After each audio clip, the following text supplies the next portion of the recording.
Hello guys, ഇന്ന് നമ്മൾ സംസാരിക്കാൻ പോകുന്നത് BMW റീസെൻ്റ്ലി റിവീൽ ചെയ്ത അവരുടെ 7th ജനറേഷൻ BMW M5നെ പറ്റിയാണ്. 7th ജനറേഷൻ M5ന് BMW ഇട്ടിരിക്കുന്ന കോഡ് നെയിം G90 എന്നാണ്. 7th ജനറേഷനിലേക്ക് എത്തിയപ്പോൾ BMW എമിഷൻ നോംസ് മീറ്റ് ചെയ്യുന്നതിനായിട്ട് ഒരു പ്ലഗ് ഇൻ ഹൈബ്രിഡായിട്ടാണ് M5 കൊണ്ടുവന്നിരിക്കുന്നത്. ഒരു 4.4 ലിറ്റർ ട്വിൻ ടെർബോ V8 എഞ്ചിനാണ് BMW M5ന് കൊടുത്തിരിക്കുന്നത്. വിത്ത് എ 8-സ്പീഡ് automatic transmission driving the all 4 wheels. BMW XM കണ്ട സെയിം എഞ്ചിൻ തന്നെയാണ് ഇതും. ആ എഞ്ചിൻ അലോൺ ഒരു 585 ഹോഴ്സ് പവറും 720 ന്യൂട്ടൺ മീറ്റേഴ്സ് ഓഫ് ടോക്കും പ്രൊഡ്യൂസ് ചെയ്യുന്നുണ്ട്.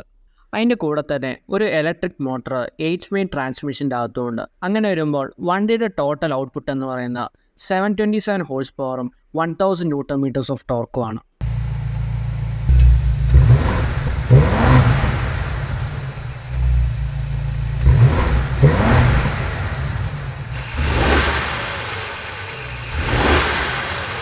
സെവൻത് ജനറേഷൻ BMW M5ന് 0-100 സ്പ്രിൻറ്റിന് 3.5 സെക്കൻഡ്സ് എന്നാണ് BMW ക്ലെയിം ചെയ്യുന്നത്.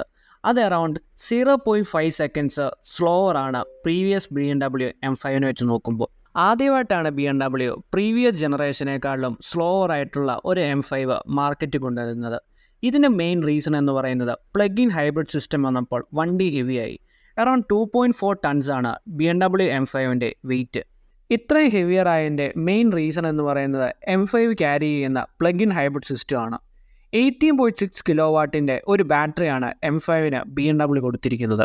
അതുകൊണ്ട് തന്നെ ഒരു 65 കിലോമീറ്ററോളം EV ഉള്ള റേഞ്ചും BMW ക്ലെയിം ചെയ്യുന്നുണ്ട്. 2.4 ടൺസ് ഹെവിയർ ആണെങ്കിലും BMW പറയുന്നത് പ്രീവിയസ് ജനറേഷനെ പോലെ തന്നെ ഫൺ ടു ഡ്രൈവ് ആണ് M5 എന്നാണ്. റെഗുലർ 5 സീരീസിനെ വെച്ച് നോക്കുമ്പോൾ M5 ലോവേർഡ് ആണ്. അതുപോലെ തന്നെ N സ്പോർട്ട് സസ്പെൻഷനും സ്റ്റാൻഡേർഡായിട്ട് കൊടുക്കുന്നുണ്ട്. അതിൻ്റെ കൂടെ തന്നെ എൻജിൻ മൗണ്ടും സ്ട്രട്ട് ബേസസും സ്ട്രോങ്ങർ ആക്കിയിട്ടുണ്ട് റിജിഡിറ്റി വർദ്ധിപ്പിക്കുന്നതിന് വേണ്ടി. അതുപോലെ തന്നെ ഫ്രണ്ട് സബ് ഫ്രെയിമും സ്റ്റീറിംഗ് റാക്കും റീവർക്ക് ചെയ്തിട്ടുണ്ട് സ്റ്റീറിംഗ് ഫീഡ്ബാക്ക് ഇമ്പ്രൂവ് ചെയ്യുന്നതിന് വേണ്ടി.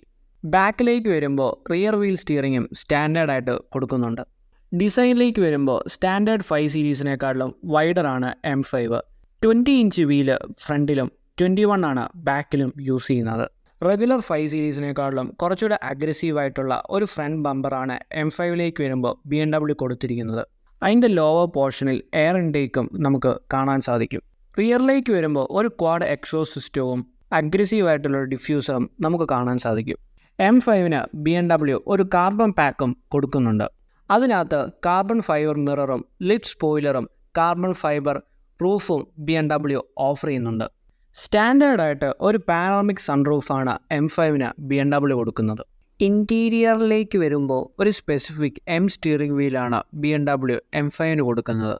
അതിൻ്റെ കൂടെ തന്നെ ആംബിയൻ ലൈറ്റിങ്ങിൽ N സ്പോട്ട് ട്രൈ കളർ ആനിമേഷനും ഡാഷ്ബോർഡിന് ചുറ്റും BMW കൊടുത്തിട്ടുണ്ട്. സോ M5നെ പറ്റിയുള്ള നിങ്ങളുടെ അഭിപ്രായങ്ങൾ കമൻറ്റ് ചെയ്യുക. എന്തൂസിയാസ്റ്റ് ആയിട്ടുള്ള നിങ്ങളുടെ ഫ്രണ്ട്സിന് ഷെയറും ചെയ്ത് കൊടുക്കുക. വീഡിയോ പറ്റിയുള്ള നിങ്ങളുടെ അഭിപ്രായങ്ങളും കമൻറ്റ് ചെയ്യുക. So that's it for now. See you in the next video. Until then, bye.